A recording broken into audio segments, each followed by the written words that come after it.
আসসালামু আলাইকুম সবাইকে। সবাইকে অনেক অনেক ধন্যবাদ যে আমাদের সংবাদ শুনে আপনারা এই মহরতে চলে এসেছেন আমাদেরকে শুভকামনা জানাতে, আমাদের পাশে থাকতে। সবার প্রথমে আসলে যে দুটো মানুষকে ধন্যবাদ না জানালেই নয়, একজন হচ্ছেন সোহেল আরমান ভাইয়া, একজন হচ্ছেন খোকন ভাইয়া।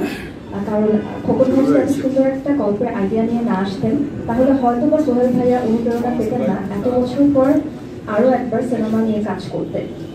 তো আমরা প্রতি মুহূর্তে আসলে ভালো একজন নির্মাতার সাথে কাজ করতে চাই। অ্যান্ড ডেফিনেটলি সোহেল আরমান ভাই তার মধ্যে একজন। ভীষণভাবে তার লিরিক্সের আমি অন্ধভক্ত।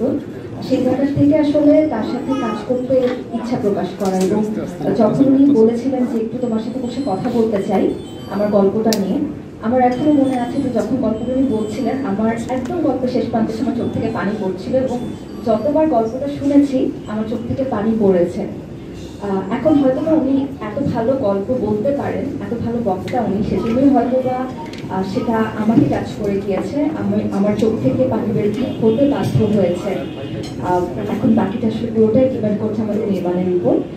সবাই দোয়া করবেন, শুভকামনা সবাই জানাবেন আমাদেরকে, যাতে করে আমরা সবাই সুস্থভাবে সুন্দরভাবে এই সিনেমার কাজটা সম্পূর্ণ করে আসতে পারি, এবং সকল প্রতিকূলতা পেরিয়ে আমরা যাতে সুন্দরভাবে সবাই এই সিনেমাটা আপনাদের সামনে উপস্থাপন করতে পারি, সেই জন্য আমাদের জন্য আপনারা সবাই করবেন।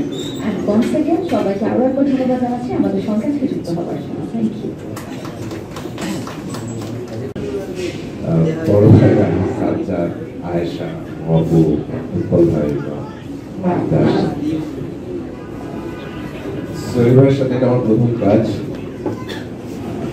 সোহেল ভাইয়ের সাথে যখন এই গল্পটা আমার সাথে শেয়ার করলেন, আমার কাছে মনে হলো যে এরকম একটা চলচ্চিত্রের সাথে আসলে আমার যুক্ত হওয়া উচিত, এবং চরিত্রের যে ব্রিফিং তিনি আমাকে দিয়েছেন সেটার ভীষণ এক্সাইটেড।